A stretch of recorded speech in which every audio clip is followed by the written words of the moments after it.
Ladies and gentlemen, welcome to CSIS. I'm Ernie Bauer. I'm the Sumitro Chair for Southeast Asian Studies. And we're very pleased today to welcome you to the Banyan Tree Leadership Forum. We have a very special speaker, Justice Antonio Carpio, the Senior Associate Justice of the Supreme Court of the Philippines. I'd also like to recognize some of our guests from the ASEAN ambassadors, Ambassador Pham Quang Vinh and Ambassador Awang Hussein from Malaysia. As you know, the Southeast Asia program here at CSIS has focused intensively on questions around the South China Sea and the legal, political, security, and economic situation in that area. And today we will hear about the legal perspective. To introduce the Justice, I'd like to invite a man who's worked tirelessly to represent his country, the Republic of the Philippines, in the United States, Joey Quisha. Ambassador Quisha has been a real leader on the U.S.-Philippine relationship, and certainly has been a very active partner of ours in looking at issues around maritime security in Asia. So without further ado, I'd like to ask you to join me in welcoming Ambassador Joey Quisha.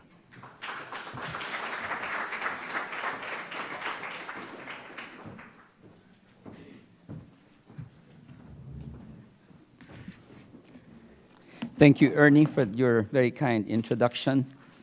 The Honorable Antonio Carpio, Senior Associate Justice of the Philippine Supreme Court, Mrs. Ruth Carpio, Excellencies, Sir Ernie Bauer, Sumitro Chair for Southeast Asia Studies at CSIS, distinguished guests, good afternoon to all of you.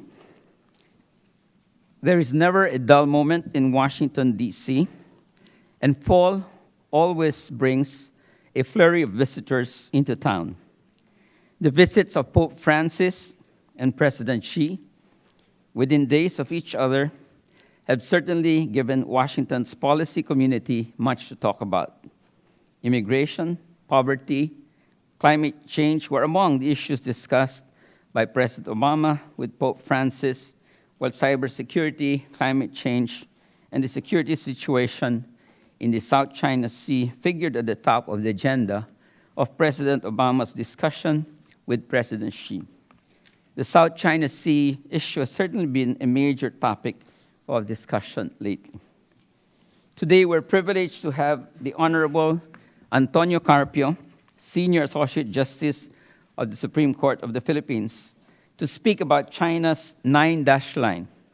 Justice Carpio asserts that this 9-dash line is the root cause of the disputes in the South China Sea. Today's lecture will give us all a better understanding why the Philippines has brought its case to the Permanent Court of Arbitration in The Hague in January of 2013, after exhausting all diplomatic efforts at the bilateral, regional, and multilateral levels.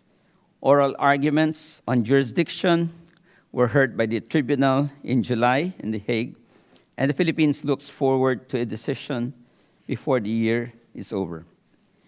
Justice Carpio was sworn in as a member of the Supreme Court of the Philippines in 2001. He brings to the Supreme Court his solid experience as founding partner of a private practice law firm, as well as Chief Presidential Legal Counsel at the Office of the President from 1992 until 1996.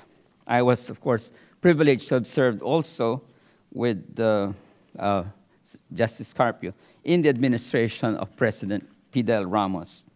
He spent close to a decade as professorial lecturer at his alma mater, the University of the Philippines, and his love for teaching has stayed with him. When not in his judicial robe, he devotes a significant amount of his time to sharing his knowledge about UNCLOS and his research on China's ancient maps and how they relate to international law. His colleagues describe him as a Renaissance man. He hunts and sails, and in fact was a commodore at the Manila Yacht Club. He's handy with a gun in the shooting range and is widely acknowledged as the Supreme Court's in-house techie. I'm told he runs a paperless office and was responsible for the Supreme Court's e-library. Maritime security in the South China Sea will continue to impact U.S.-China relations and China's relations with its neighbors. We're pleased that Justice Carpio's speaking tour in the U.S. kicks off today at CSIS. He will also be speaking in New York and San Francisco. His thoughts will certainly enrich the discourse on what has been characterized by Professor Michael Kasich of Stephen Austin State University as possibly the single most important dispute in the world today. My personal thanks go to Ernie Bauer and his team at CSIS for supporting this event under the Banyan Tree Leadership Forum. Indeed, Justice Carpio is a thought leader in this subject matter. Lastly, perhaps I should have started with this, a warm welcome to Justice Carpio and Mrs. Ruth Carpio. Thank you for sharing your knowledge, Justice Carpio, and thoughts on this very important topic. Thank you and good day to all of you.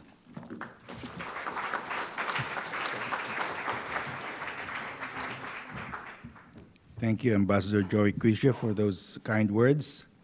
Good afternoon to everyone. Allow me to thank CSIS, represented here by Mr. Ernie Bowers, for hosting this lecture. Allow me to thank the Philippine Embassy, headed by Ambassador Joey Quisha, for arranging this lecture.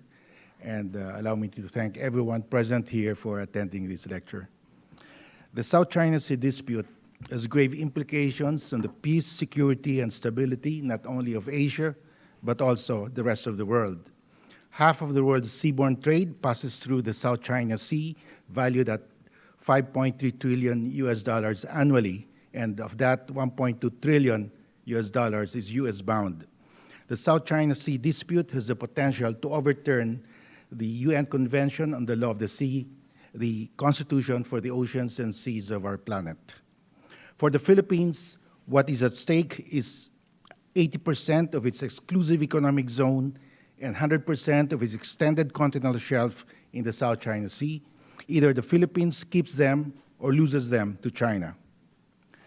The root cause of the South China Sea dispute is China's 9 dash lines claim, which gobbles up large areas of the EEZs of the Philippines, Vietnam, Malaysia, Brunei, and Indonesia.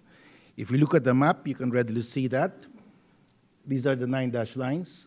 These are the exclusive economic zones, the Philippines, Malaysia, Brunei, Malaysia again, Indonesia, and Vietnam. And these are the 9 dash lines. The high seas are here, also gobbled up by the 9 dash lines. That's the map of the 9 dash lines that China submitted to the United Nations on 7 May 2009. China did not explain the legal basis for the dashes. The dashes had no fixed coordinates.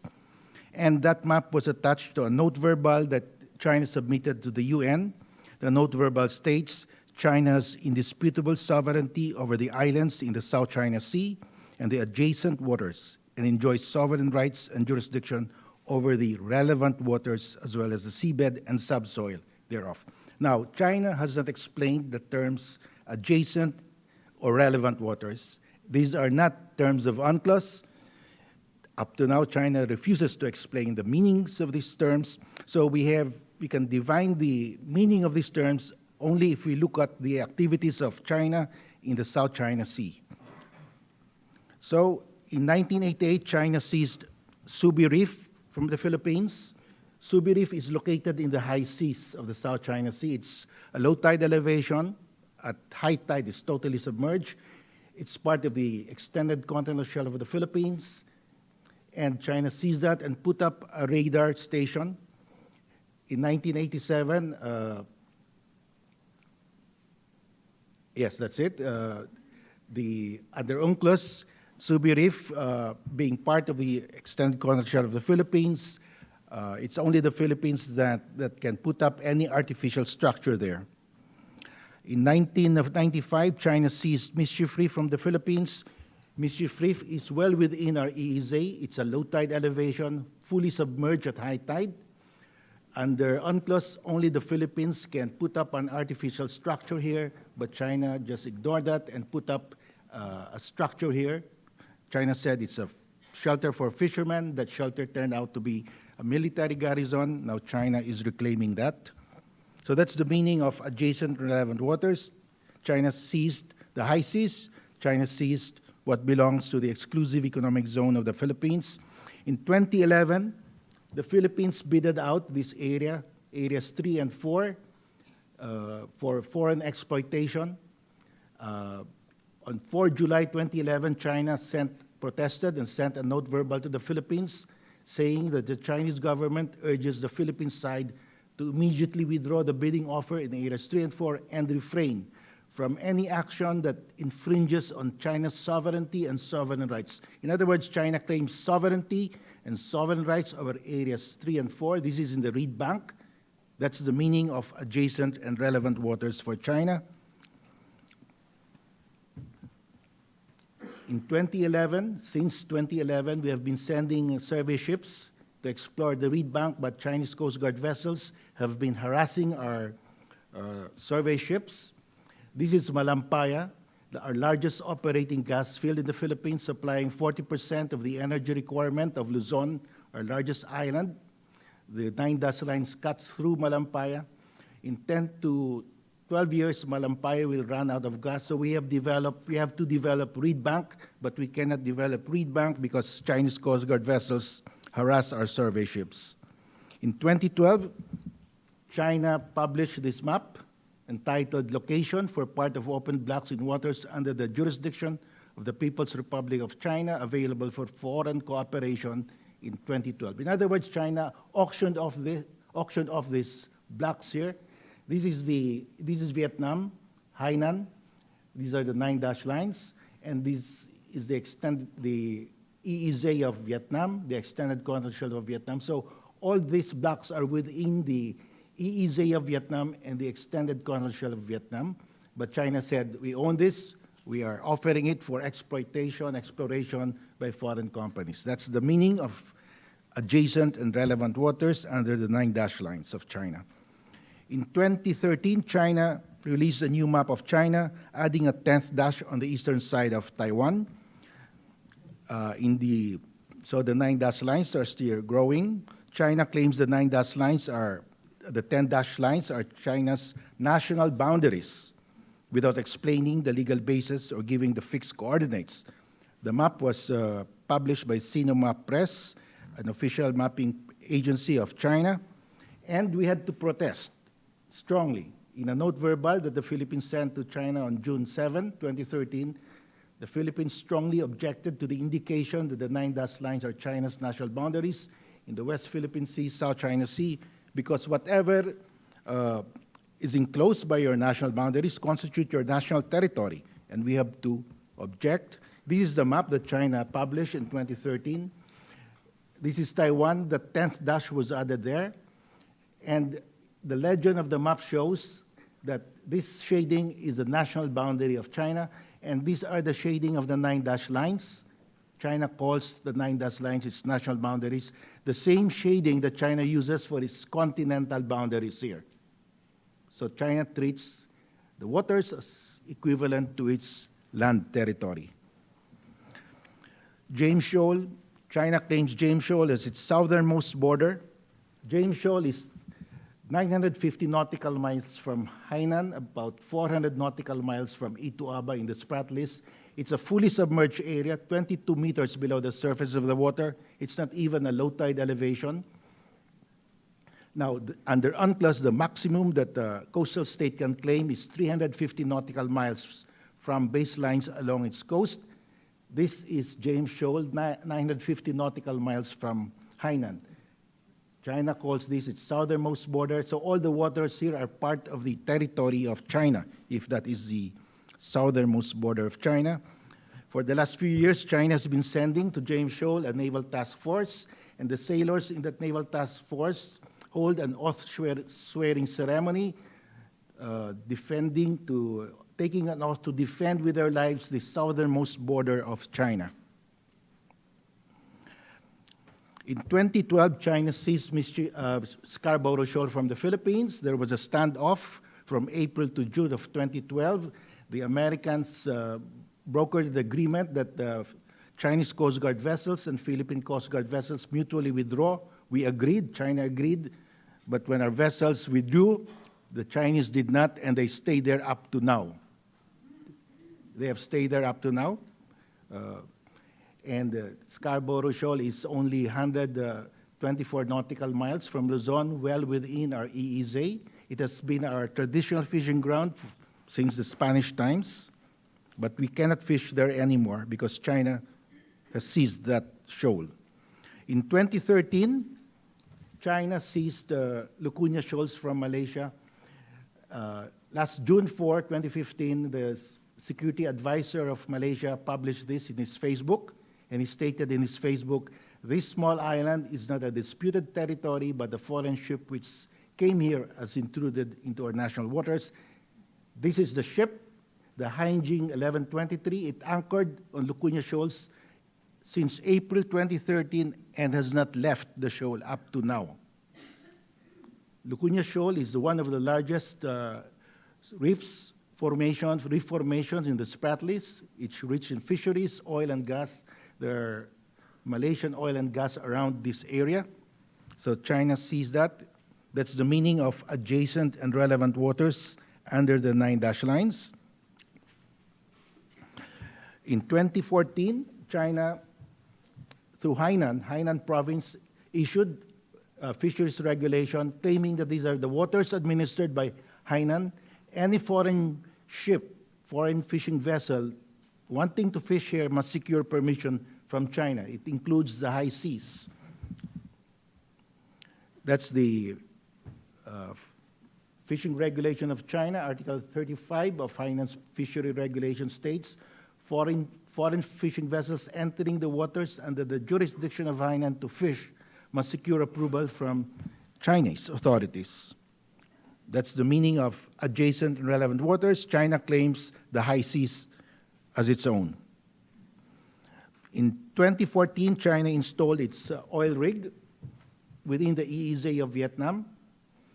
Vietnamese workers rioted and burned several Chinese factories. A Vietnamese fishing boat sank near the oil rig after being rammed by Chinese vessels. So that's the meaning of adjacent and relevant waters. China claims the EEZ of Vietnam.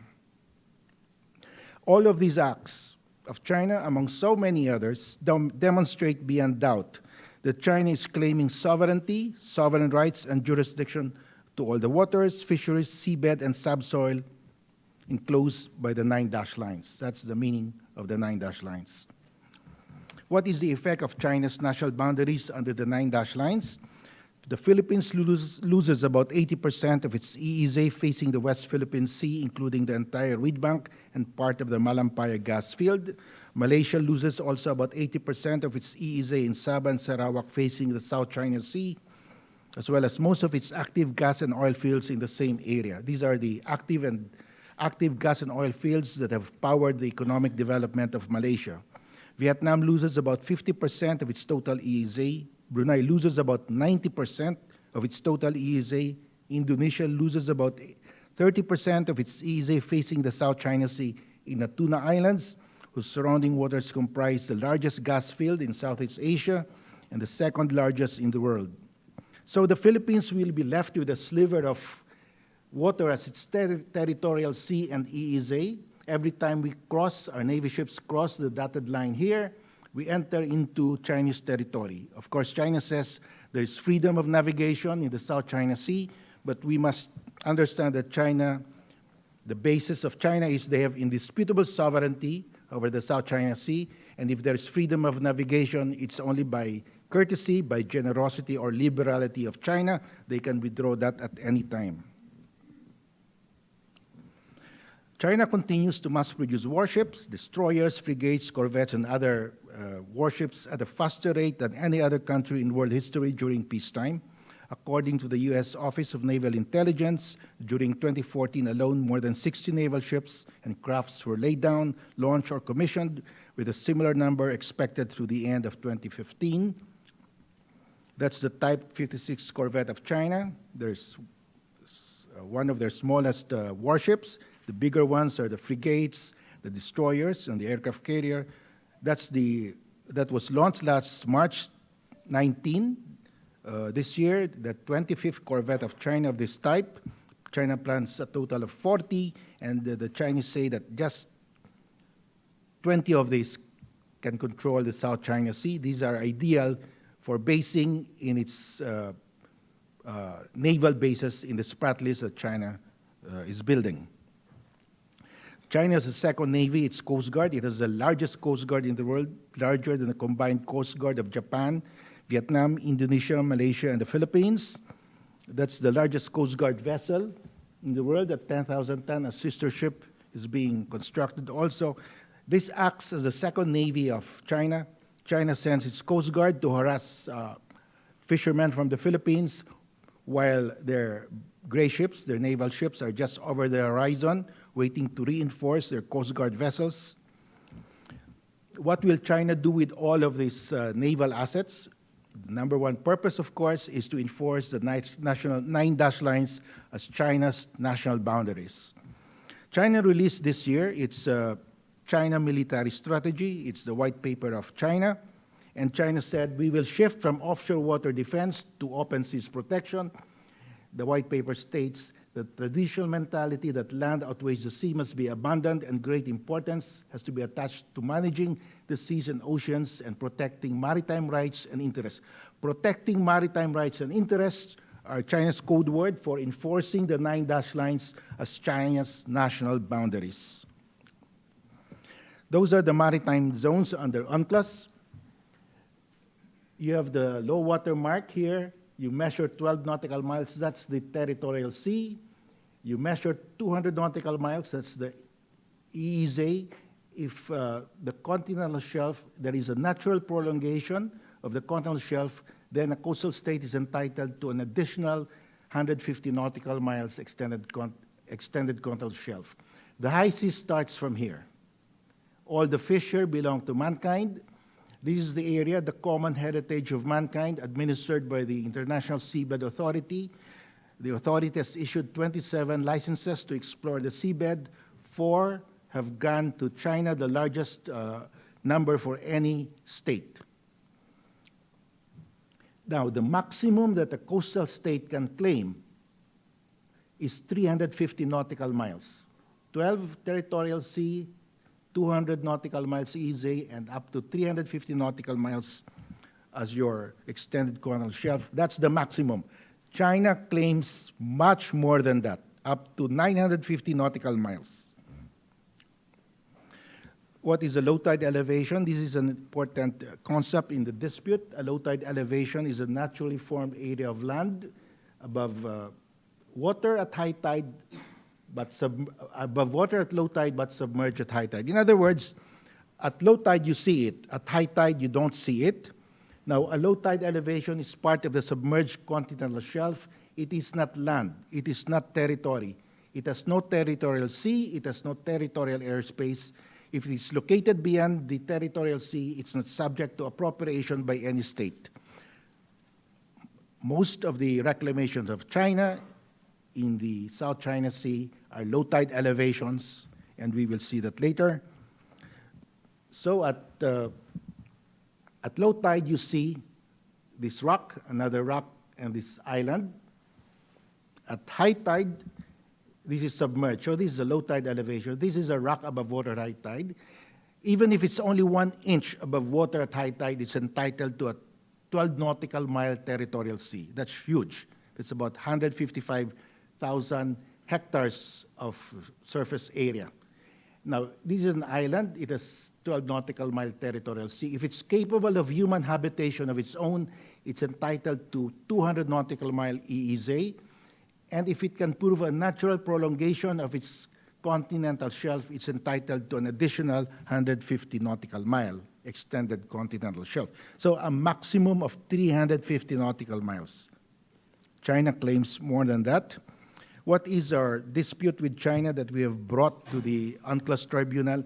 It is a maritime dispute, and the most important issue we have raised is this: whether the waters enclosed by China's 9-dash lines can encroach on the EEZ of the Philippines in the West Philippine Sea.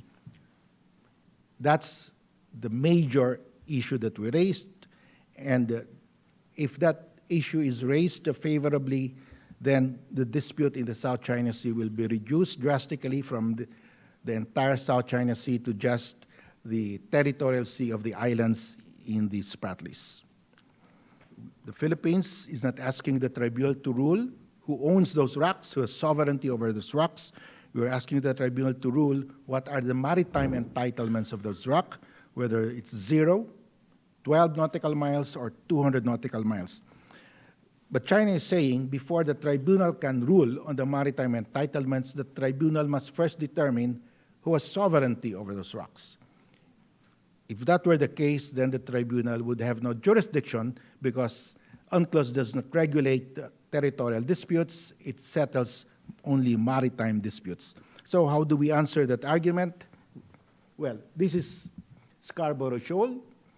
It is just 1.2 meters above water at high tide. Not a single blade of grass grows here. You cannot squeeze a single drop of fresh water. So obviously, it's incapable of human habitation. If it's incapable of human habitation, it's only entitled to 12 nautical mile territorial sea. Whether it's owned by China, the Philippines, or some other country will not matter because that will not change the fact that it's not capable of human habitation. So we're saying the tribunal does not have to rule who has sovereignty over Scarborough Shoal because that's not needed to determine the maritime entitlement. That's Mischief Reef. It's totally submerged at high tide under international law. A low tide elevation beyond the territorial sea is not capable of ownership by any state. It's subject to sovereignty. So we are saying that the tribunal need not determine who has, whether this is capable, who has sovereignty over this, because in the first place, it's not capable of sovereignty. Nobody can own this because under international law, a low tide elevation beyond the territorial sea is not subject to sovereignty. So the tribunal can rule that if this is a low tide elevation, it's not entitled to a territorial sea. That's the 9-dash lines of China. China says the basic principle under the law of the sea is land dominates the sea, and therefore China says the tribunal must first determine ownership of the land, who has sovereignty over their land, before it can determine the maritime zones coming out of that land. But what we say is that, look at the 9-dash lines, it is not based on land. It is not measured from land. China doesn't explain from where it drew these lines. Since it is not based on land, it cannot claim any maritime zone. What governs the 9-dash lines is the principle, the absence of land dominates no sea. Now, China is reclaiming on 7 reefs in the Spratlys. These are the 7 reefs that China occupies. But it is also, China is also dredging 10 other reefs to get filling materials to dredge to reclaim the 7 reefs that it occupies. And China said that the primary purpose of the reclamation is civilian. China is saying the purpose is to provide better services to vessels from China, her neighbors, and other countries sailing in the South China Sea, to provide search and rescue, disaster prevention, and mitigation to all countries in the South China Sea. We tell China, no, thank you, please don't do that. That's Fiery Cross Reef before the reclamation. Fiery Cross Reef is about 1 meter above water at high tide. In 1987, UNESCO agreed with China that China would build a weather station on Fiery Cross Reef as part of the Global Oceanic Survey. That weather station would later turn out to be a Chinese military air and naval base. China reclaimed that, but before China reclaimed it, China State Shipbuilding Corporation uploaded this in its website saying this is the purpose of the reclamation on Fiery Cross Reef. It's a runway, and that's a swept wing. That's the H-6K of China, the strategic bomber of China. These are hangars. These are windmills to generate electricity. And the website explained this will be a 270-hectare reclamation. At 270, it's more than twice as big as Diego Garcia Island, the U.S. air base in the Indian Ocean, which is only about 100 hectares. Bigger than Woody Island, the largest island in the Paracels. It's a 3,000-kilometer runway. Now, after the reclamation, China posted this photo. China said, we finished the reclamation and posted this photo, exactly the same as the one that they posted in the website before the reclamation. Admiral Harris, the U.S. commander in the U.S. Pacific Command, said that a 3-kilometer runway is large enough to take a B-52, almost large enough for the space shuttle, and 3,000 feet longer than what you need to take off on a Boeing 747. And Admiral Harris said China is also building hangars for tactical fighter jets. That's the H-6K of China. It's their strategic bomber. It has a range of 7,000 kilometers. It carries 6 cruise missiles, conventionally armed or nuclear armed. This can fly from Fiery Cross Reef towards Australia, and before reaching Australia, 1,000 kilometers before reaching Australia, it can release its cruise missiles, which has the range of 2,200 kilometers, turn back. The cruise missiles are satellite guided, and all U.S. military facilities in northern Australia are within range of the cruise missiles. That's Johnson South Reef before the reclamation. It's a low tide elevation within our EEZ. That's how it looked like, June 19. Radar dome, tall buildings, 4 to 5 stories, solar panel. Now, South Johnson Reef was occupied by the Vietnamese. In 1988, Chinese naval forces forcibly dislodged the Vietnamese and killed 77 Vietnamese soldiers in that skirmish. McKinnon Reef before the reclamation. McKinnon Reef after the reclamation. Again, those tall buildings, maybe this will become the command and control center for the maritime Silk Road of China. That's Gaven Reef before the reclamation. Gaven Reef as of May 9. Quartern Reef before the reclamation. Quartern Reef as of May 7. Tall buildings again. Subi Reef before the reclamation. As I said, Subi Reef is located in the high seas. It's totally submerged at high tide, so it's part of the submerged continental shelf. It is just outside the territorial sea of Pag-asa, the largest island that the Philippines occupies. So China has reclaimed this. And as of August 14, that's how it looked. There will be a 3-kilometer runway here. And this, before the reclamation, had a depth of 22 meters. So it's deeper now. It's ideal harbor for warships and submarines. This is the channel, the exit and entry for the warships and submarines. Under Article 88 of UNCLOS, the high seas shall be reserved for peaceful purposes. China is building a naval base, converting it for military purposes, and this has grave implications for the security of the world, because if China is allowed to create an artificial island out of a submerged area in the high seas, convert it into a naval or air base, then there will be an island building race among naval powers to build naval bases in the high seas by creating islands, if this is allowed by the tribunal. The Mischief Reef before the reclamation, at the start of the reclamation. China, there was a Chinese news report last September 17 that China has already reclaimed 560 hectares out of a planned 800 hectares in Mischief Reef. That's Mischief Reef reclamation as of September 3. At 800 hectares total planned reclamation, that would be bigger than some of our cities in Metro Manila. This is a 3-kilometer runway again. This will be a naval base. That's the channel for the entry and exit for warships and submarines. This is a natural harbor, very good, because it's the average depth is 26 meters. So very ideal, and that's the big worry of our naval commanders, because Mischief Reef is between, this is Palawan, and the Spratlys Islands that we occupy are here, and Mischief Reef is in the middle, about 125 nautical miles from Palawan, almost midway in our EEZ. And if this becomes an air and naval base with thousands of troops garrisoned here, we will have a hard problem of resupplying our troops that occupy our islands in the Spratlys. This is Second Thomas Shoal, where we have beached this dilapidated ship manned by 12 Marines of the Philippine Army. And we are able to supply this ship now with small crafts, and the Chinese Coast Guard vessels cannot enter the shallow waters of the reefs.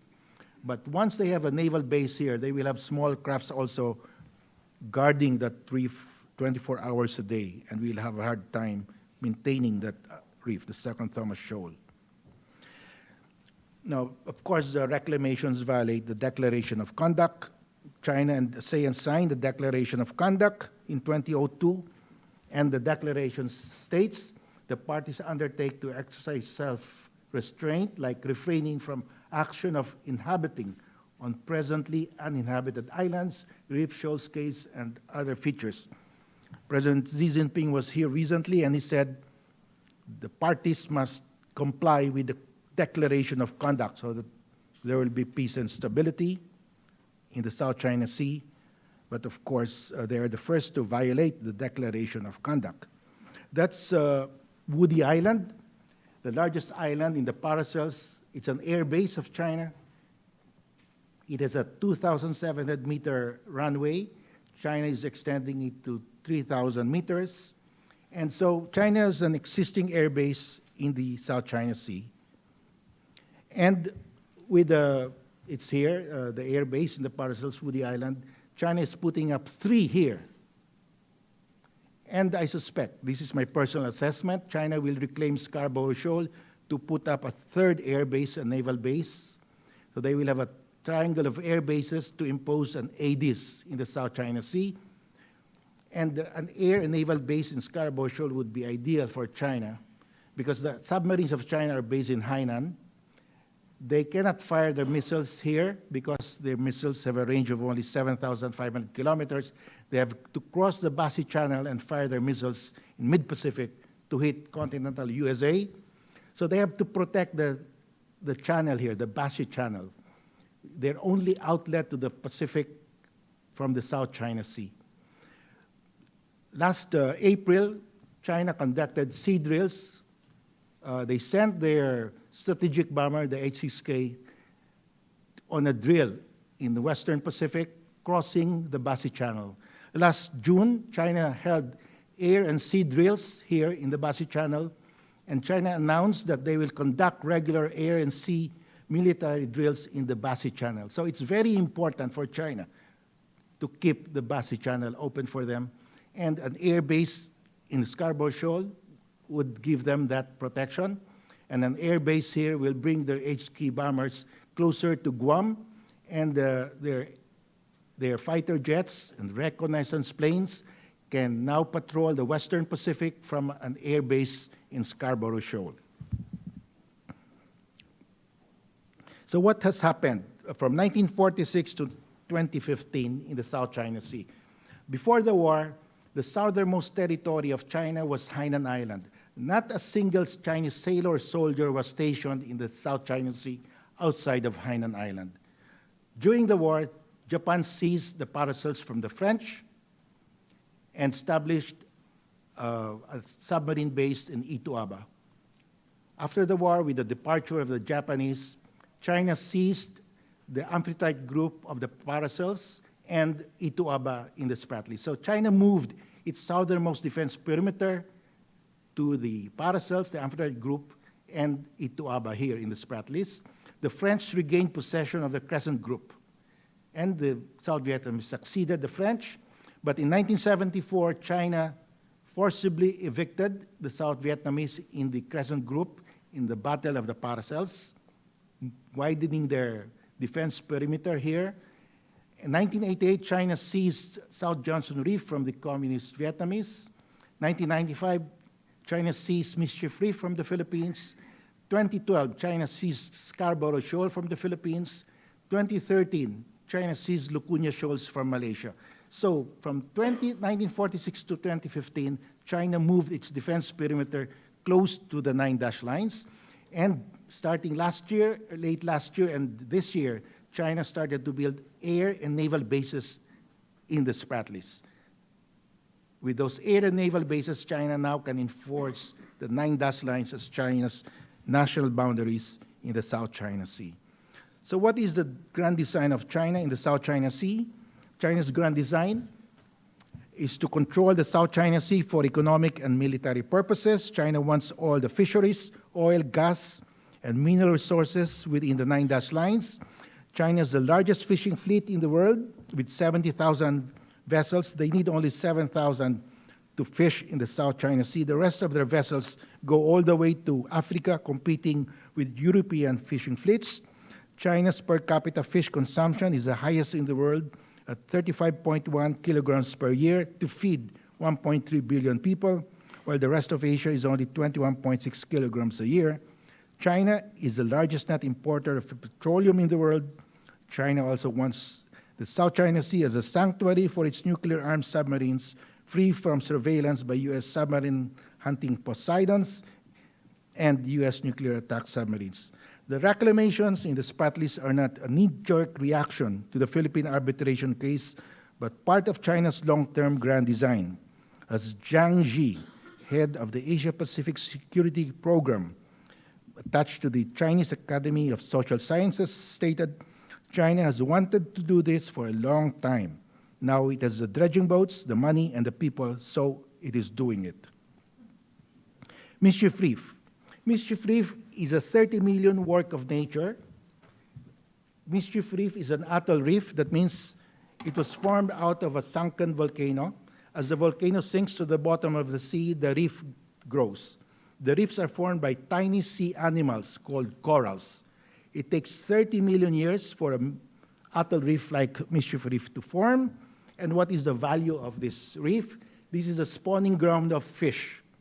The egg and larvae of the fish here, that spawn here, are carried by currents all the way to the coast of Vietnam, the coast of China, the coast of Palawan, Indonesia, Sulu Sea, Luzon. 20% of the fish that the Philippines catch annually from the wild are spawned in the Spratlys. And the fish here are interbreed with the fish in the Coral Triangle and the Verde Island Passage. There are connectivities. So they enrich each other in biodiversity, and that's very important for the marine life. But China destroyed 17 of these reefs in less than 18 months.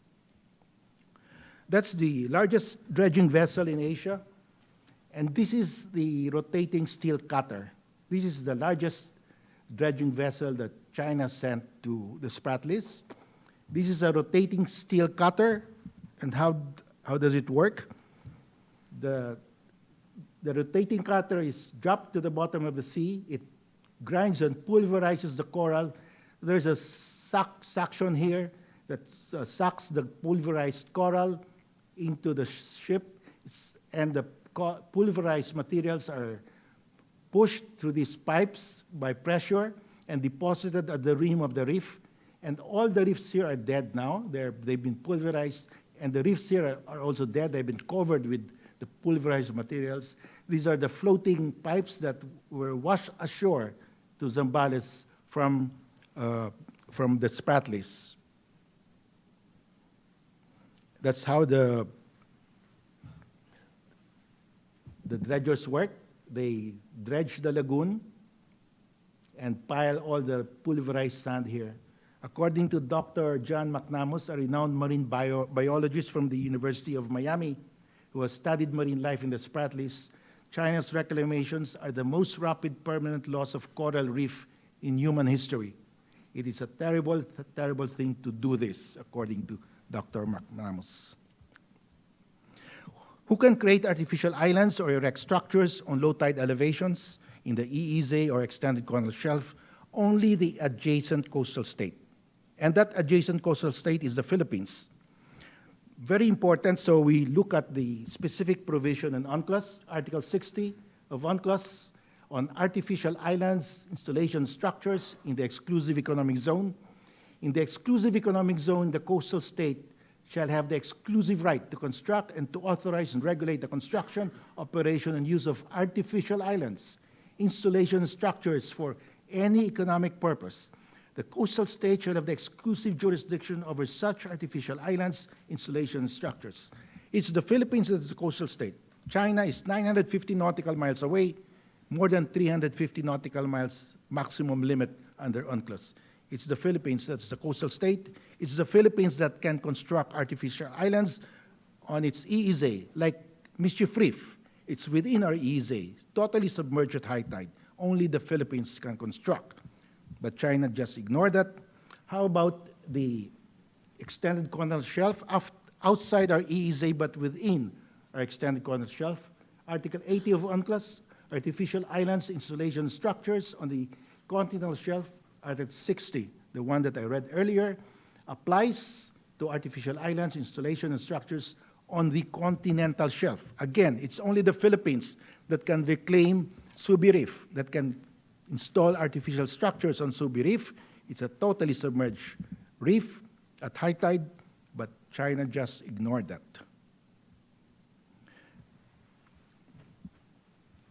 That's Mischief Reef. It's within our EEZ, a low tide elevation, so it's only the Philippines that can reclaim that. Subi Reef, within our extended continental shelf, it's only the Philippines. Do low tide elevations and artificial islands acquire a maritime zone if by reclamation they are raised above water at high tide? No. UNCLOS says an island is a naturally formed area of land surrounded by water above water at high tide. In fact, there's a specific provision in UNCLOS, Article 60. Artificial islands, installation structures do not possess the status of islands. They have no territorial sea of their own. They have no territorial space, airspace, if they have no territorial sea. So, Subi Reef, it's not an island. It's just a structure. So there is no territorial sea, there's no territorial airspace. Mischief Reef, it's not an island. It has no territorial sea, no territorial space. The US says, we will fly over Subi Reef and Mischief Reef. They have a right to do that because these islands, artificial islands, do not have a territorial airspace, do not have a territorial sea. But Fiery Cross Reef is a rock above water at high tide. It is land. It is a territorial sea of 12 nautical miles and a territorial airspace. So the Americans must respect whoever owns that. That's a disputed reef, the Fiery Cross Reef. So the US can exercise its freedom of navigation and overflight over Mischief Reef and Subi Reef in accordance with international law. Do LTEs and artificial islands acquire a maritime zone? Finish that. So reclamations tamper with the evidence. How do we prove now to the tribunal that these are low tide elevations when China has fully reclaimed them and it's now above water at high tide? Well, we can show that the nautical charts of China before the reclamation designate these features as low tide elevation. Our own nautical charts also designate these features as low tide elevation. The nautical charts of US, UK, Japan, Russia, and Vietnam all designate these features as low tide elevation, so we can still prove they are low tide elevations. Can a state claim historic rights in the EEZ or extended continental shelf of another state? No. The UNCLOS was negotiated from 1973 to 1982. And China actively participated in the negotiation. At that time, countries had different claims to the exclusive economic zone. The US started it with the Truman Proclamation of 1946, claiming 200 nautical miles. Chile and Peru followed, claiming even more, up to 500 nautical miles. Arab states followed, other countries followed. It was a big mess. Unless there was a compromise on what will be the extent of the of the exclusive economic zone, there would be no law of the sea. So everybody compromised that the EEZ shall be 200 nautical miles from the coastline. China agreed. That means that everybody will waive all historic claims to areas beyond the 200 nautical mile EEZ. China agreed. We all agreed. Today, China says we are entitled to 200 nautical mile EEZ from our coastline, but we claim historic rights to the rest of the South China Sea. They cannot do that, because if they can do that, then forget about the law of the sea, because everybody will claiming beyond the 200 nautical miles, then that will be the end of the law of the sea. In fact, there's a specific provision in UNCLOS. If the coastal state does not explore the continental shelf or exploit its natural resources, no one may undertake such activities without the express consent of the coastal state. The continental shelf covers the EEZ extended continental shelf. So even if the Philippines will do nothing with its EEZ or extended continental shelf, China cannot appropriate that for itself. That's granted to us by international law. Freedom of navigation. From the start of the EEZ here to the high seas, there's freedom of navigation. Freedom of navigation for merchant ships, warships, and aircraft, whether civilian or military. However, China says, in our EEZ, before warships can enter, before warplanes can fly over, they must secure permission from China.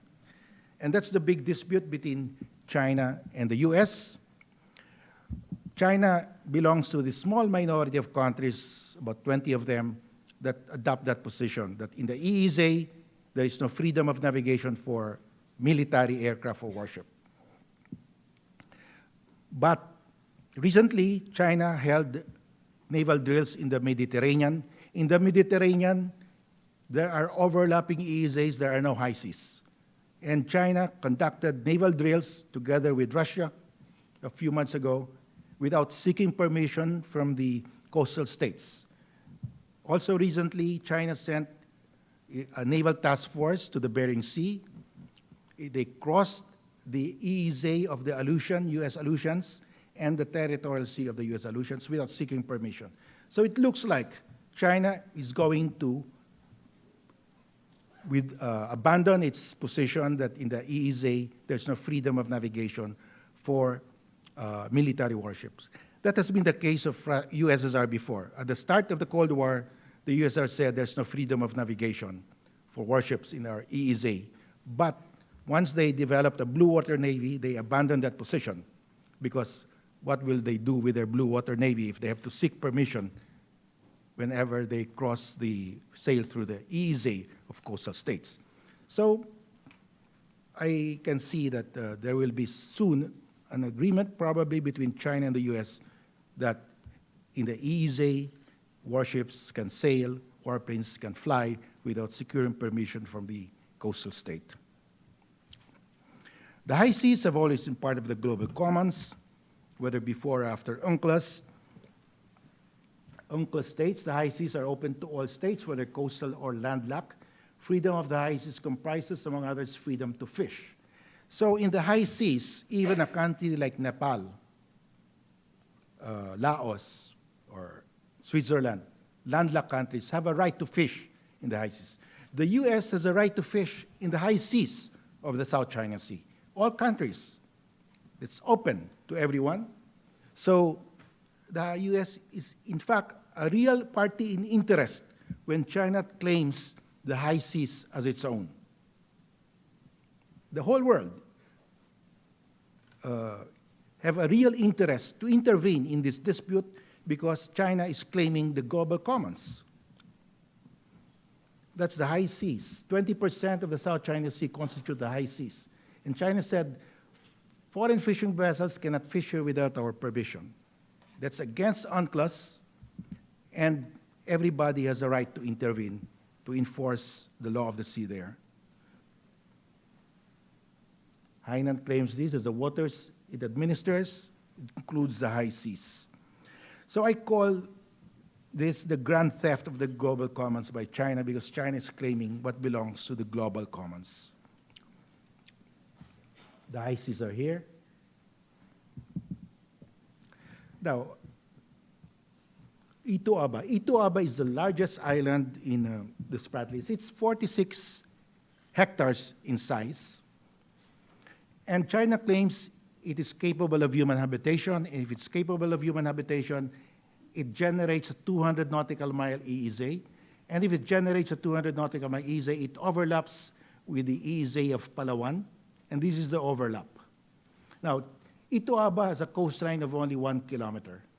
The coastline of Palawan is about 650 kilometers, but the relevant coastline where the overlap happens is only 495 kilometers. So the ratio is 1 kilometer for Ito-Aba, 495 kilometers for Palawan. What is the significance of that? There was a case decided by the ICJ, Nicaragua versus Colombia, 2012, and this is the official sketch of that decision. Nicaragua had a coastline of 531 kilometers. The combined coastline of the islands owned by Colombia here is 65 kilometers. So a ratio of 1:8.2 in favor of Nicaragua. For every 1 kilometer coastline of Colombia, Nicaragua is 8.2. And the ICJ said that is a substantial disparity. Because it's a substantial disparity, all the waters here constitute the EEZ of Nicaragua. The distance here is only 200 nautical miles. So there's an overlap. And San Andres is an island. It has 2,600 hectares in size. It's a huge island, and Nicaragua conceded that San Andres is capable of human habitation. So both parties agreed. San Andres generates an EEZ. So the distance here is only 200. There's an overlap, but the court said because of the substantial disparity in the relevant coastline, all the waters here belong to Nicaragua, and the islands here of Colombia will be entitled to an EEZ seaward. That's how it was resolved. That's what UNCLOS calls equitable solution. It's just common sense because Nicaragua has a longer coastline, it's a bigger land area, so it must have, of course, a bigger EEZ. And if you apply that to Palawan and Ito-Aba, this is just 46 hectares compared to San Andres, 2,600 hectares. So definitely, if the court tribunal will say this is entitled to an EEZ, it cannot encroach on the EEZ of Palawan. It will be given an EEZ seaward. So we're not bothered. Our position is that Ito-Aba cannot sustain human habitation. But even if it sustains human habitation, it will not affect the EEZ of Palawan. In 2002, ASEAN and China signed a declaration of conduct, and the parties said the dispute in the South China Sea shall be resolved in accordance with universally recognized principles of international law, including the 1982 UNCLOS. Because of this, because it says it should be resolved, the dispute should be resolved in accordance with UNCLOS, we filed the arbitration case under UNCLOS. And when we filed it, after we filed it, China said the dispute should be resolved in accordance with historical facts and international law. So the parameters were changed by China, historical facts. We asked China, what are your historical facts? China said, we have abundant historical evidence, but we will not show you.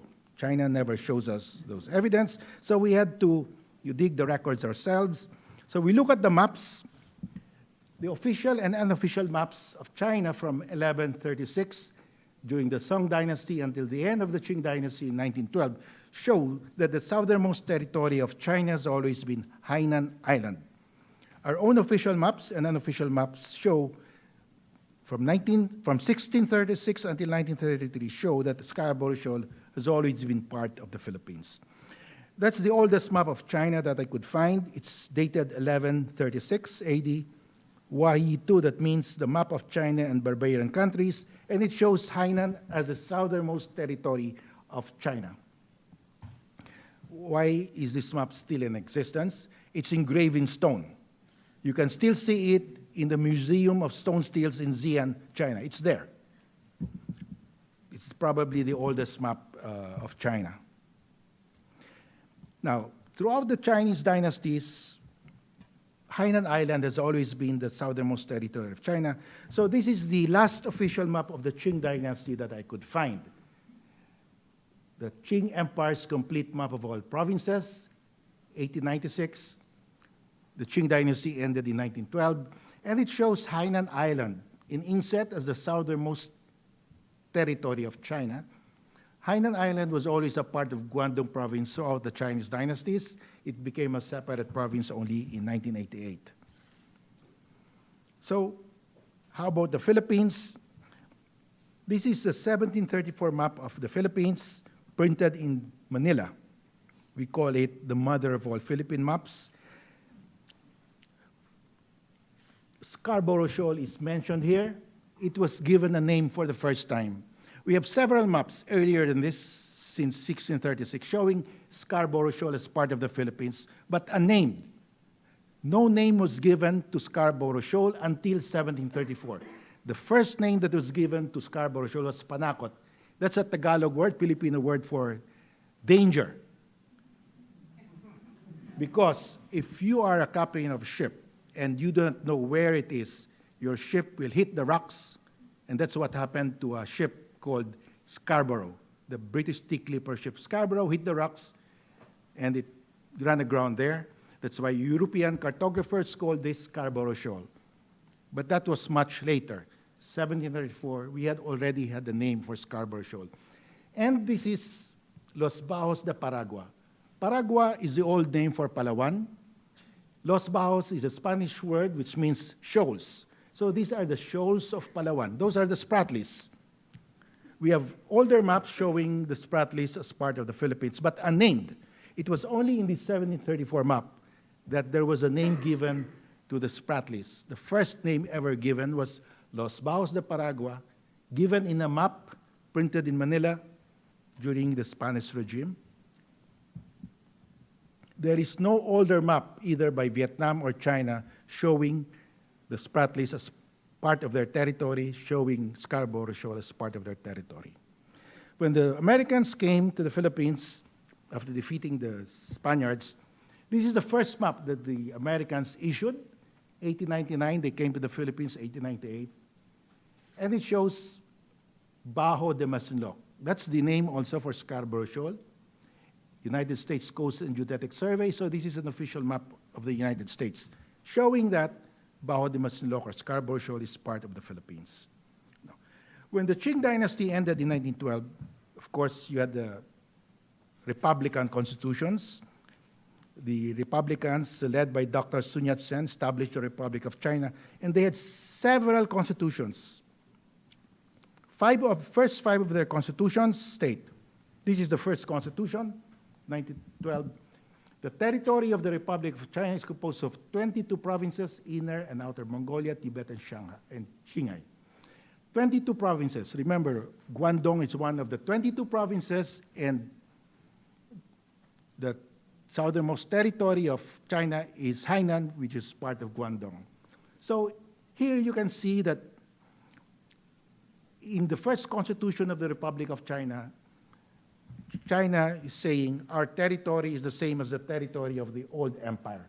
And this is made clearer in the next constitution, 1914 Constitution of China. It says, the territory of the Republic of China continues to be the territory of the former empire. Now, in 1999, PROC China came out with a book, Regulations of the Republic Concerning the Rule over Tibet. China was trying to prove to the world that China owns Tibet, that Tibet is part of China, by saying that Even during the Qing dynasty, Tibet was already part of China, and that is in our map. But that same map shows that the southernmost territory of China was Hainan. That's the book. You can buy that at Amazon.com. And this is the passage in that book. The territory of the Republic of China continues to be the territory of the former empire, referring to the Qing dynasty. So an official publication of PROC says the former empire means the Qing dynasty. And we all know that the Qing dynasty's southernmost territory ended in Hainan. And that's the same in all the constitutions of China until 1946. They always said the territory of China is the same as the territory of the old empire. So in 1932, the French seized the Paracels, and this is now the start of the creeping invasion of China. When the French seized the Paracels in 1932, China sent a note verbal to the French government. Okay, that's the note verbal of China to the French government. And the note verbal states that after describing the Paracels as composed of two groups, the Amphitrite groups and the Crescent group, the note verbal of China to the French says, these groups lie 145 nautical miles from Hainan Island and form the southernmost part of Chinese territory. Form the southernmost part of Chinese territory. So China was saying, our southernmost territory is Hainan, but it includes the Paracels. Even assuming that's true, then that excludes the Spratlys, that excludes Scarborough Shoal. As late as 1932, China was saying, our territory ended in the Paracels. They tweaked it a little by saying that Hainan included the Paracels. So they came out with this map, that's Hainan, and now you can see the Paracels as part of Hainan. But still, it does not include Scarborough Shoal. It does not include the Spratlys. Now, if you go to the Chinese Embassy website in Manila, you will find this claim. Banyan Island was first discovered and drew into China's map during China's Yuan dynasty. In 1279, Chinese astronomer Gu Sujing performed surveying of the seas around China for Kublai Khan, and Banyan Island was chosen as a point in the South China Sea. What is Banyan Island? Banyan Island is the Chinese name for Scarborough Shoal. In other words, China is saying, oh, we own Scarborough Shoal because in 1279, Kublai Khan sent Gu Sujing there to put up an observatory.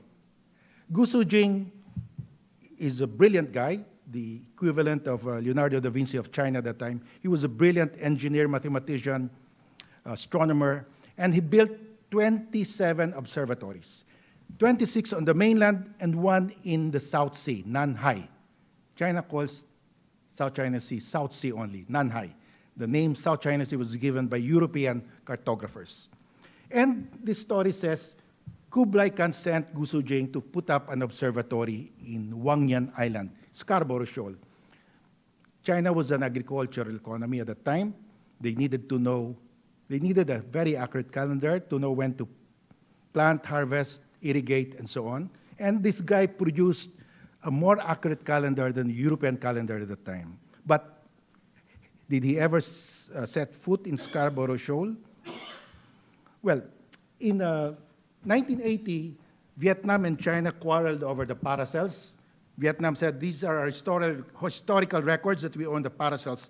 And China said, no, our records go back to 1279 because during the time of Kublai Khan, Gu Sujing went there and put up an observatory.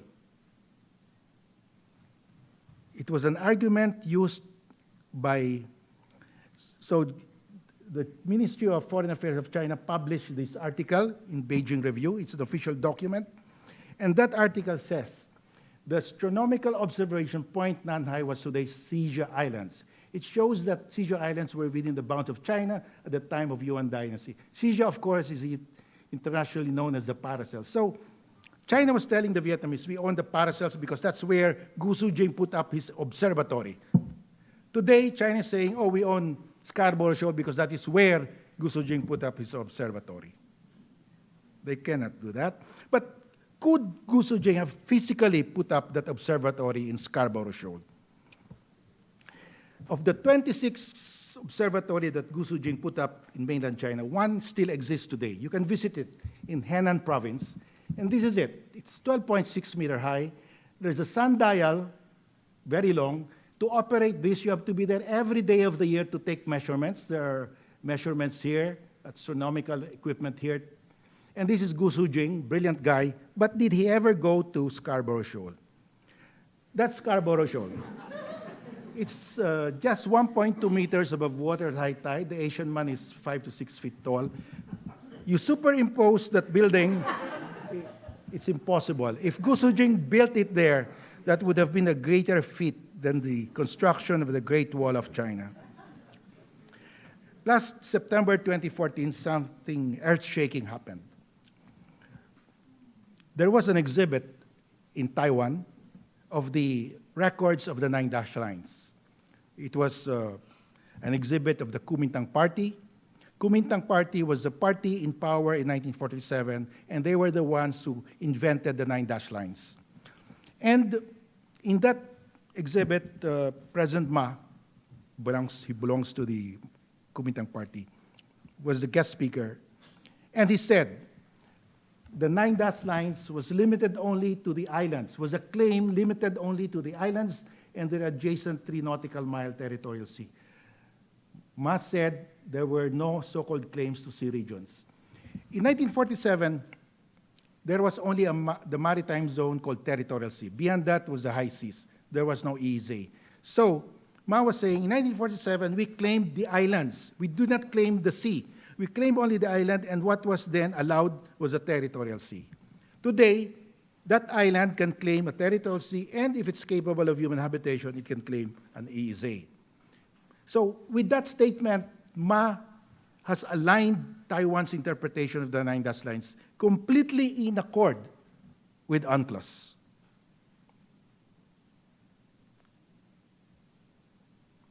Why did Ma say that?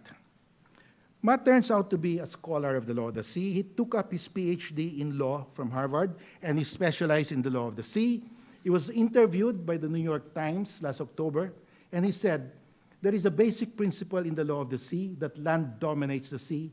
Marine claims begin with land. Marine claims begin with land. Before you can claim a 12 nautical mile territorial sea, you must have land. You measure it from land. That kills the 9 dash lines because the 9 dash lines do not begin with land. We don't know where it was drawn from. So Ma was killing the 9 dash lines with that statement.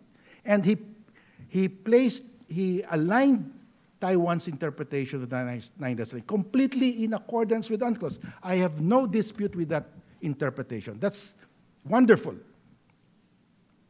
If mainland China agrees with that interpretation, then the dispute in the South China Sea is no longer the entire South China Sea, but it will be reduced to the islands in the Spratlys and the 12 nautical mile territorial sea, or whatever maritime zones those islands will generate. I calculate that to be just 5% of the entire South China Sea. We can live with that dispute for the next 100 years. But we cannot live with a dispute where China claims the entire South China Sea, because we fish there every day, we get our gas there every day, we traverse that sea every day.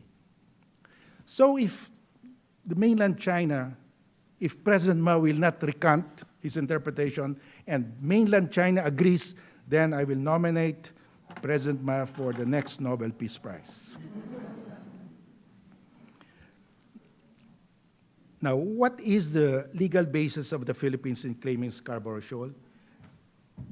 Well, there was a Treaty of Paris between Spain and the US, which ended the Spanish-American War, 1898.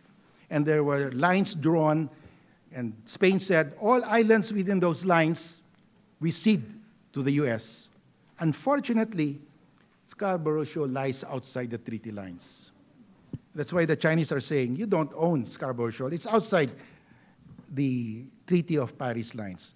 But the Chinese forget, many people forget, there was a second treaty of 1900, the Treaty of Washington, wherein Spain clarified that it also relinquished to the U.S. all title and claim of title which Spain may have had at the time of the conclusion of the Treaty of Peace of Paris to all islands belonging to the Philippine archipelago lying outside the lines. They had to do this because when the Americans came, they found out there were several islands of the Philippines lying outside the lines. Islands in the Batanes, islands in the south, including Scarborough Shoal. So they made a second treaty, and this is the second treaty. The U.S. paid an additional $100,000 in addition to the $20 million that it paid for the main treaty. So that was the transfer of sovereignty over Scarborough Shoal. And in fact, in 1938, the Commonwealth government of the Philippines were worried that other countries might claim Scarborough Shoal, so they planned to put up a lighthouse there to assert sovereignty, and they had to write a letter to Secretary Colonel Hull asking him permission. And the issue was Scarborough Shoal part of Philippine territory? And this was the reply of Secretary Colonel Hull in a memo of July 27. Because of the absence of other claims, the shoal should be regarded as included as among the islands ceded to the U.S. by the American-Spanish Treaty of November 7, 1900. That's the Treaty of Washington.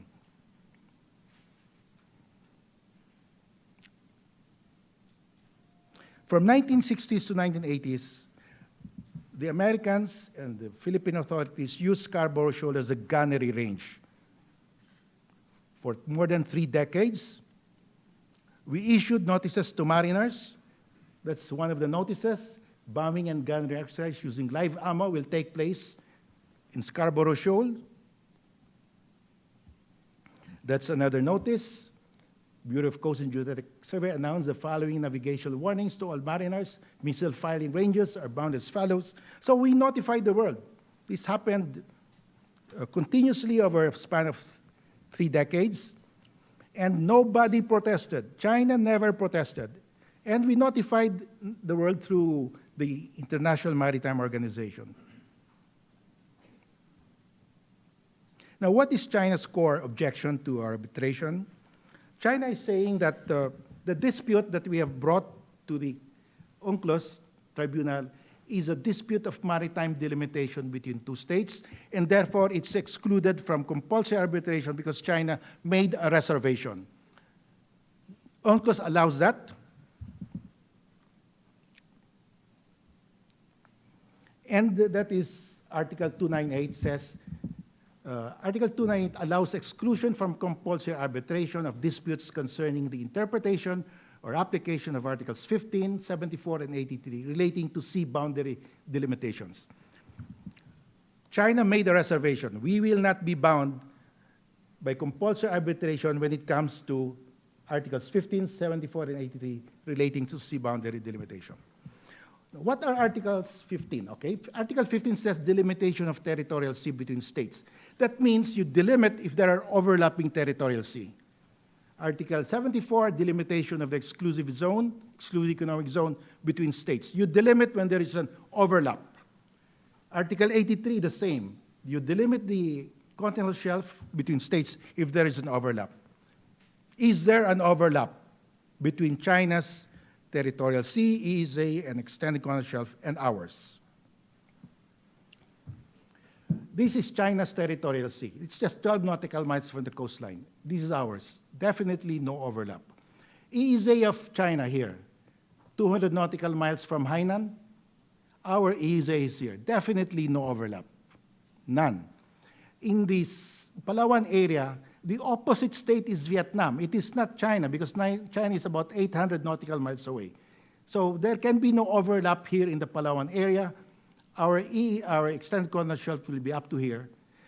If China claims an extended continental shelf on this side, it will be here. Now, we do not know if we will be claiming an extended continental shelf from the zone side because there's a deep trench that breaks the natural prolongation of the continental shelf. But even then, all we have to prove is there is a large area where there is no overlap, and we can question the validity of the 9 dash lines.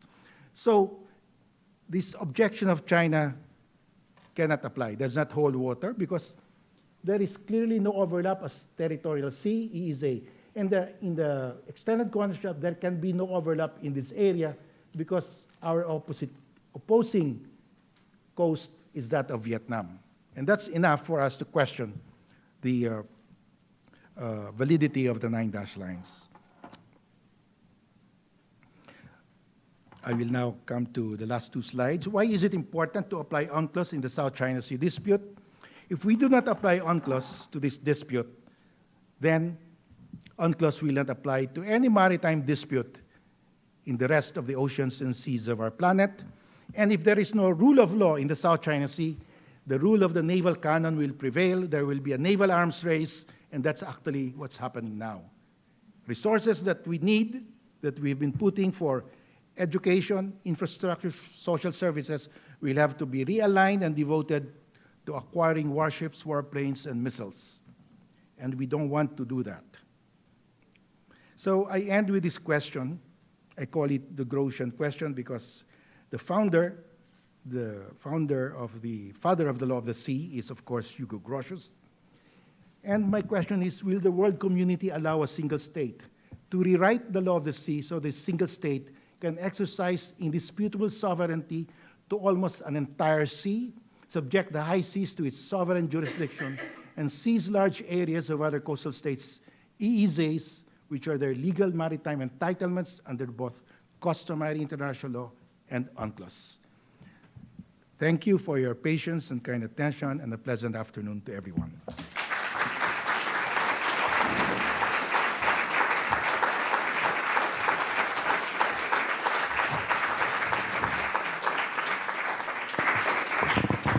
Ladies and gentlemen, how would you like to be on the other side of this debating partner? No, thank you. Mr. Justice, that was comprehensive and much appreciated. I want to open the floor to questions, and I noticed that we have a lot of people in the audience who have been active in our South China Sea conferences, so I know there's some real experts out there.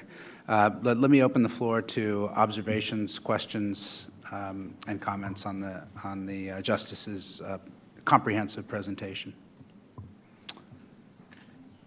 Oh, that's a shy group. Gentleman in the front. Could you please just identify yourself and your, right here, and your association? Thank you. Todd Wiggins, resident district. A quick question. I liken this to what happens when you're a kid and a bigger kid comes along and tells you that they want your lunch or your lunch money. And, but the world seems to be getting smaller and the weapons are more powerful and ways of claiming resources are more powerful. So where are we going with this? And what should we do about it? What should the United States government do about it? Well, thank you for that question. We went to an UNCLOS tribunal because we are no match to China militarily. We brought the dispute to a forum where warships, warplanes, and missiles do not count, but this dispute will be resolved only in accordance with the law of the sea, because we do not believe that we should go to war over this issue. This issue should be resolved in accordance with the law of the sea. All the parties to the dispute have ratified UNCLOS, and UNCLOS provides for a comprehensive dispute settlement mechanism. And the intention of the framers of UNCLOS was that no dispute should be left unresolved by the convention, by the dispute settlement mechanism. So we have brought it there. And if there is a favorable ruling that the 9 dash lines are void, they're contrary to the law of the sea, then we will go to the world. We will ask all the countries in the world to help us convince China to comply with the ruling. Because China already said, we will ignore any adverse ruling, and we anticipate they will do that. So we just want a ruling, because if we go now to the world and say, help us convince China, but the world will say, but where's the ruling? It's your word against China. So we went to this tribunal to get a definite, authoritative ruling that the 9 dash lines are contrary to international law, that they are void. And once we have that, we will go back to you and say, help us convince China to follow international law. We will sponsor resolutions in every fora in the General Assembly asking the world to ask China to comply with the ruling, to comply with international law. Because there are only two things that will make China comply. Either China voluntarily agrees or China is pressured by world opinion. China needs the world. It has to export to survive. It has to import to survive. It needs ASEAN for its maritime Silk Road. It needs ASEAN, the world, for its AIIB Bank, Asian Infrastructure Investment Bank. So it will have to listen to the voice of the world, especially if there's already a definitive ruling from a tribunal that's impartial and authorized by the very convention that China has ratified.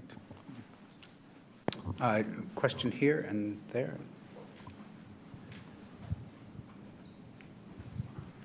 Thank you for that really expansive presentation. The air defense identification zone that China has claimed is a relatively new phenomenon, and it differs from the claims of the United States and other countries where the entry into the requirement for notification is based on the right to enter the territorial sea. China's is different than that. Could you expand a little bit on what they claim for the air defense identification zone? Well, the way I understand it, an ADIS applies to military aircraft. If a military aircraft, the course of the military aircraft is straight to the territory of a state, it has to identify itself. But if it is not, if the course is just sideways, it will not enter the territory. It doesn't have to identify itself. That's the way I understand it. I do not know how China has, China, of course, is no longer enforcing its ADIS over the East China Sea. It is enforcing a quasi-ADIS in the Spratlys right now. Every time we fly over the Spratlys, we get called by a Chinese radio, stay away from the area. So they are, in fact, implementing an ADIS over the Spratlys now. A gentleman here in the blue shirt. Hi, I'm Josh. I'm from Johns Hopkins CSIS, and I'm a fellow alumnus from UP Diliman. I want to ask because I read an article online that basically by a China expert, and he said that, well, the reason why the dispute won't settle is because all parties, including China, the ASEAN, and the Philippines, all act in bad faith in terms of following the agreements. Do you agree with this? Do you think even the Philippines is following in bad faith? That's why China is also claiming that, if you follow in bad faith, we'll follow in bad faith, and we can't sell anything. Well,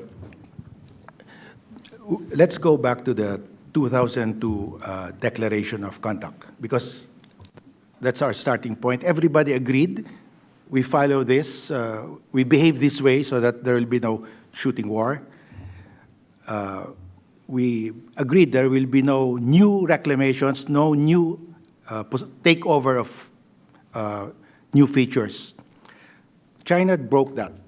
You can see there in the reclamation, they completely reclaimed submerged areas. China is saying that the Philippines has been doing that. We have not reclaimed since 2002. The reclamation in the Pag-asa Island, our largest island, happened in the 1970s when we built that airfield.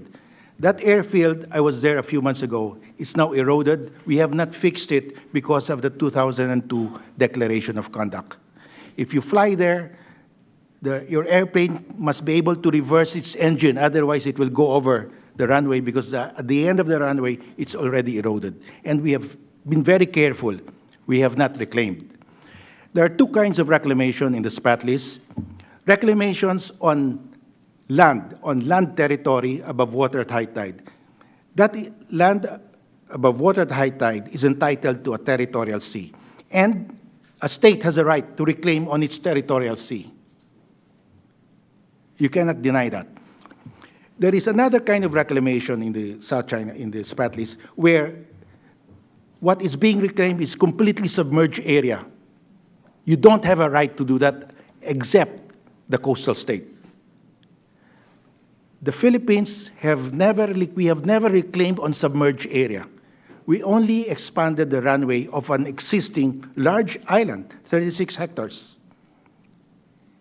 I do not know if Vietnam has reclaimed on a submerged area. I doubt. They have expanded on an existing island.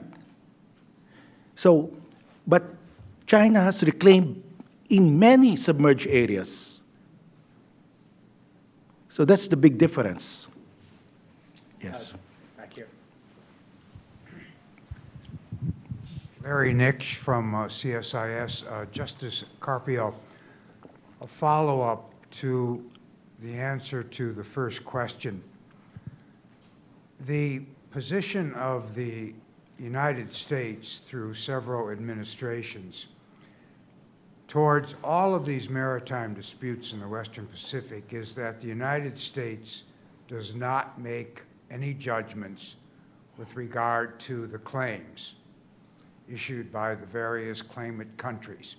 And this has been a long-standing position. But with your suit before the Law of the Sea Tribunal, has there been, or would you expect your government to enter into any discussions with the Obama administration, with the State Department, over how the U.S. would react if the tribunal rules in favor of the Philippines? Whether the U.S. would stick to this neutrality position, or whether it would change its position to come out with a more negative U.S. position regarding China's claim. Are there any discussions, or do you think there should be any discussions between your government and the Obama administration about this as the tribunal's ruling grows near? Well, there are two kinds of disputes, the territorial dispute and the maritime dispute.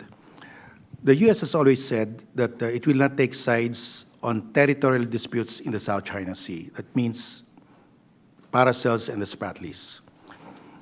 I do not think the U.S. will change its position even if we win in the case.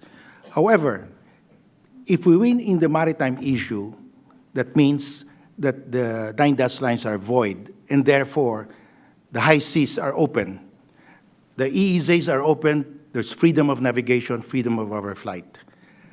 We expect the U.S. to enforce, to assert its freedom of navigation and freedom of overflight over the EEZ and the high seas, because it will now be back up with a definite ruling from the tribunal.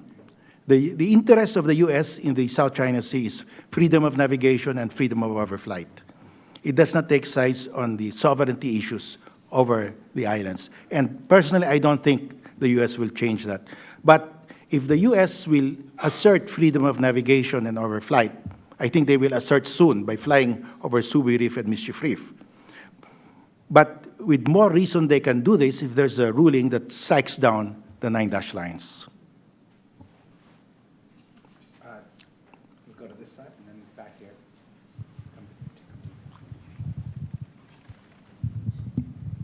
Justice Carpio, my name is Mitzi Picard, and I'm with the U.S. Filipinos for Good Governance.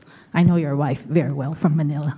So anyways, U.S. Filipinos for Good Governance sponsored the visit of the mayor of Pag-asa, June Biton, last week, and we were pleased and privileged to have his presence, and he met with Ernie and some other think tanks, including the State Department and all that. And from what we gathered, he feels that the Philippine government is not being forceful enough in preventing China from its continued militarization efforts in the South China Sea. That's the perception we got. And I know you're looking at it from a legal point of view, but what about the military point of view? Is it because the Philippine military or armed forces are too weak to go against China? That's one question. The second question I have is, I was working for Asia Society for 8 years, and I never knew China to be compliant with any type of international law. So my thinking is, even if the tribunal rules in favor of the Philippines. I mean, you have China trying to build up AAIB, which is probably going to use it as a pawn in this game. So I just don't have any hopes or optimism for China. Thank you. Thank you. For your first question, we are very careful because militarily we are no match to China. And the strategy of China is every time we arrest their fishermen, they would respond overwhelmingly. They will seize another geologic feature. So they're just waiting for us to initiate a little problem, and they will seize that to take over an island. And they will say, we started it all. So we are very careful because that is the strategy of China. And we are really no match militarily. That's why we brought this dispute to UNCLOS. On your second question, yes, I share your view. China already said we will ignore. That's why we have to craft a strategy. How do we convince China? We have to get the world on our side because China needs the world also. When the cost of non-compliance far outweighs the cost of compliance, then China will comply. I just wanted to follow up, Justice Carpio. When you think about deterrence with China, I think there is a agreement between the Philippines and the United States sitting before the Supreme Court now, the Enhanced Defense Cooperation Agreement.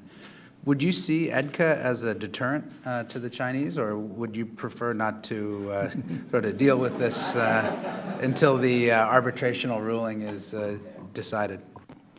Well, it's under the discussion now by the Philippine Supreme Court, and I'm part of that court, so I cannot discuss that. But let me just say that the U.S. has already stated that it does not take sides on territorial sovereignty disputes over the islands in the Spratlys. So we know that already, and China knows that. And because China knows that, the U.S. will not take sides, then China knows that the U.S. will not be there behind us when it comes to the territorial dispute. And that's the sad part about it, because that's a green light to China to seize more islands like what it did in Scarborough Shoal, because they know the U.S. said we will not take sides. That's the problem there. Of course, we also know that the Mutual Defense Treaty will apply in the South China Sea if a Philippine warship or warplane is attacked by China. That's why China also knows that. That's why you see that old dilapidated ship. They don't want to attack that. They don't want to grab that, because that could trigger the operation of the Mutual Defense Treaty. So they're just waiting for that ship to collapse. Thank you, sir. Young lady here in front. Right here. Up here. Sorry, and then we'll go next back there. Good afternoon, Justice. Thank you so much for your presentation. My name is Rosemary Seguero. My organization is called Hope for Tomorrow. I'm an American citizen here, though I come from Kenya.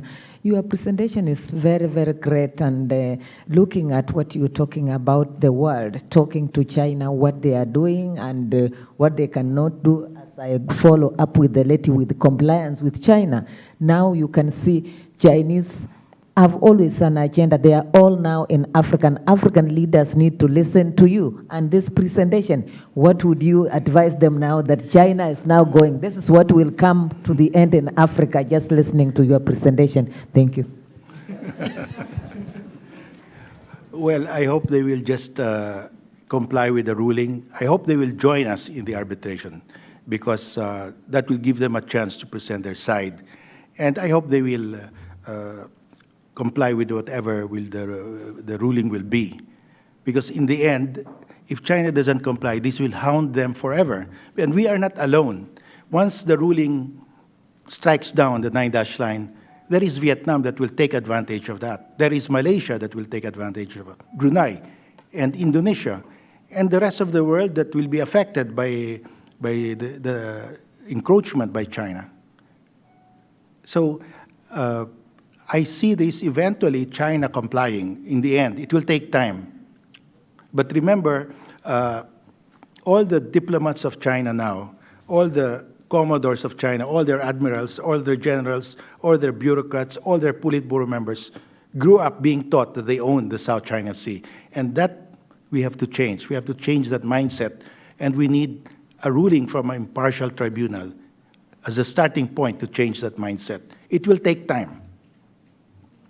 Mr. Justice, I wonder if I could ask a question to follow up on that. In terms of determination in Manila and in the Philippines, is this determination to see through the case and see through this,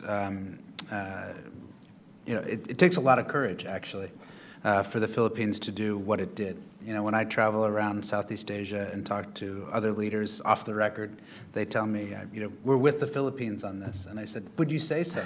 And they said, well, no, we can't, that wouldn't be helpful. But every one of them says that it's, the Philippines had great courage to take this step.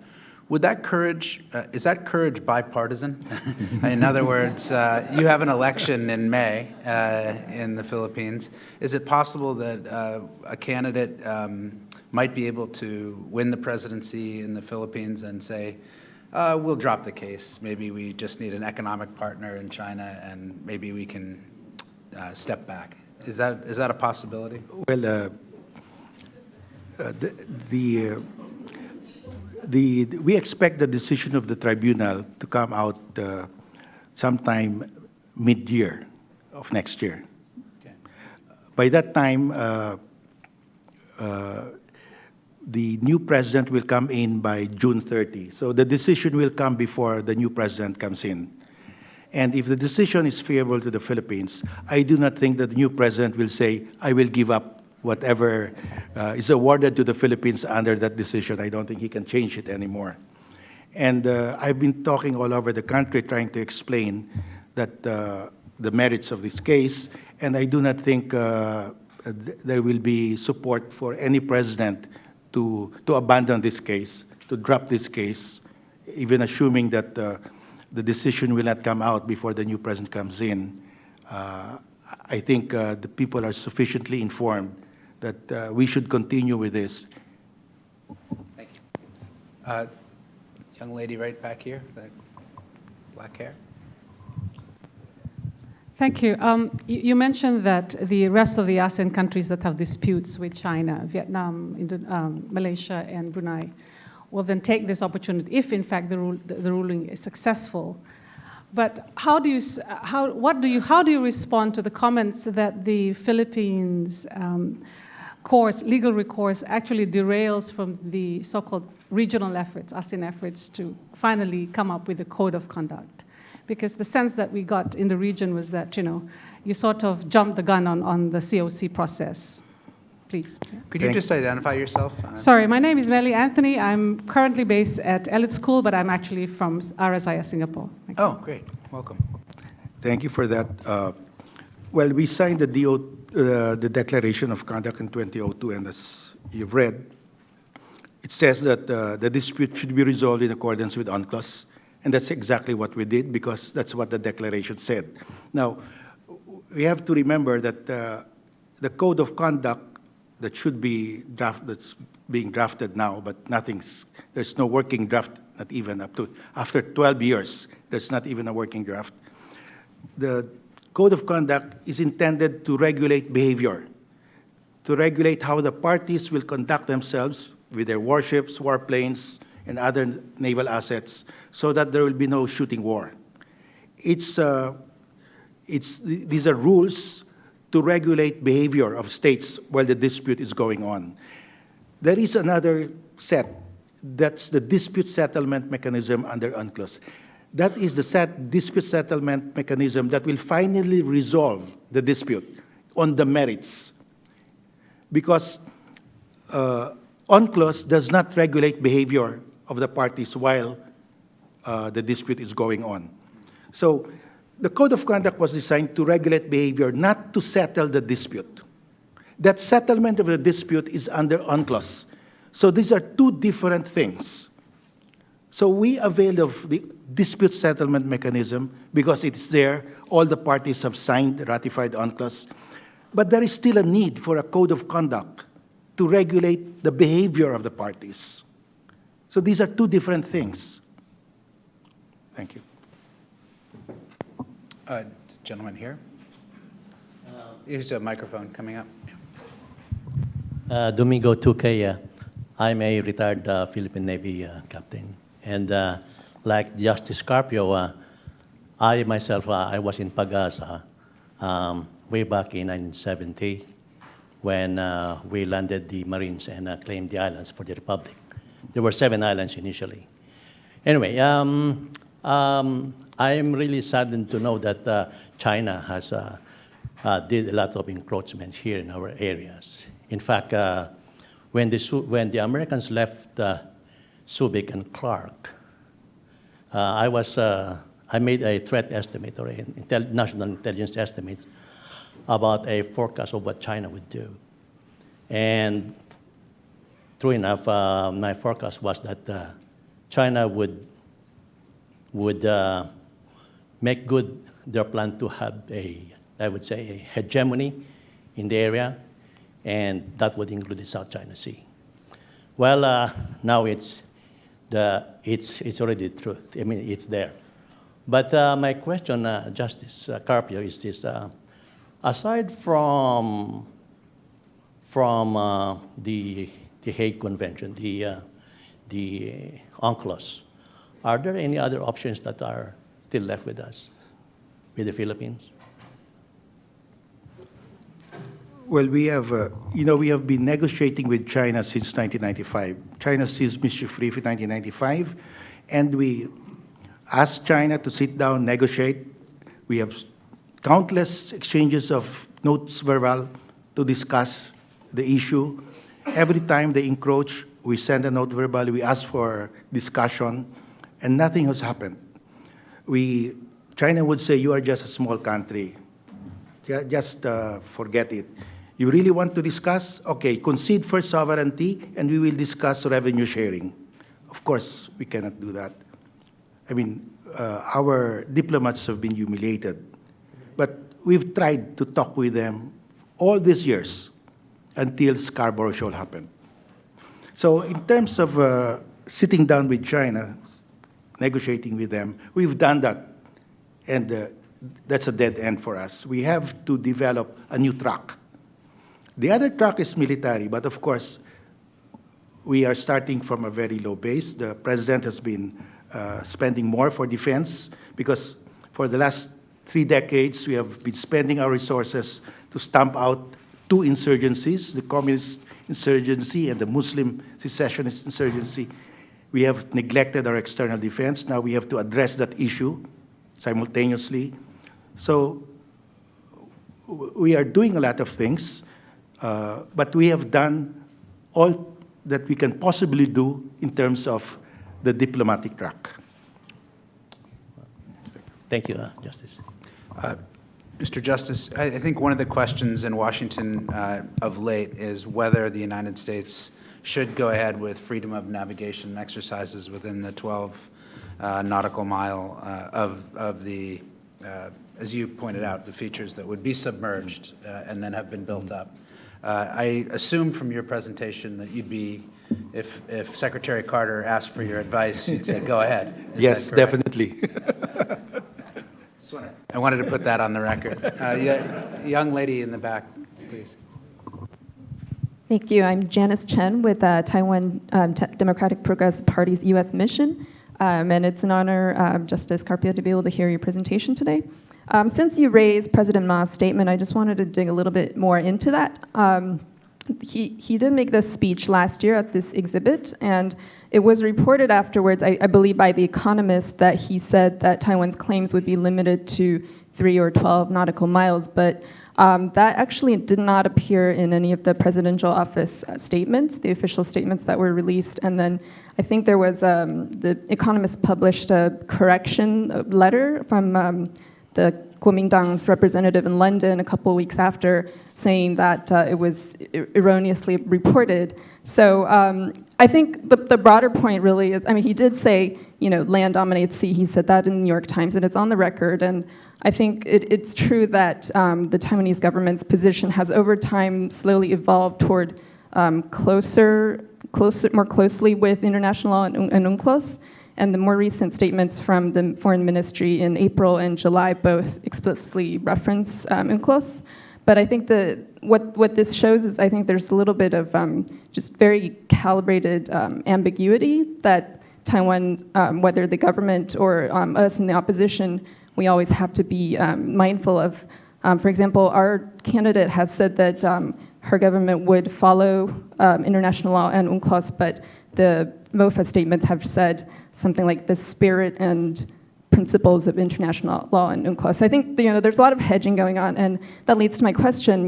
Given that Taiwan does face the same pressures of balancing its relationship with China as well as being a good global citizen, what role do you see that it could play? Because it can't participate in arbitration proceedings even as an observer. So what would your government, I guess, hope to see Taiwan do going forward? Thank you. Well, from what I gather, you're saying that after President Ma's speech was reported, there was a correction. I read the correction, and the correction says that President Ma did not refer only to Ituaba. It also included the Pratas and all the other islands. I don't have any dispute with that. As I said, the 9-dash lines under Ma's interpretation is a claim to islands mentioned in the 9-dash lines map. And it mentions the Pratas, it mentions the Spratlys, it mentions the Paracels, it mentions Dongsha Island, that's Macclesfield Bank, but it never mentions Wangyan Island. Scarborough Shoal is never mentioned in the 9-dash lines. But I concede that kind of interpretation does not conflict with UNCLOS. It's a claim to islands, well and good.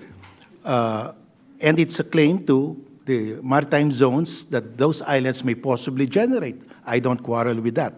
What I quarrel with is that the 9-dash lines will be interpreted to mean that China claims the entire 85.7% of the South China Sea, beyond what is allowed by UNCLOS.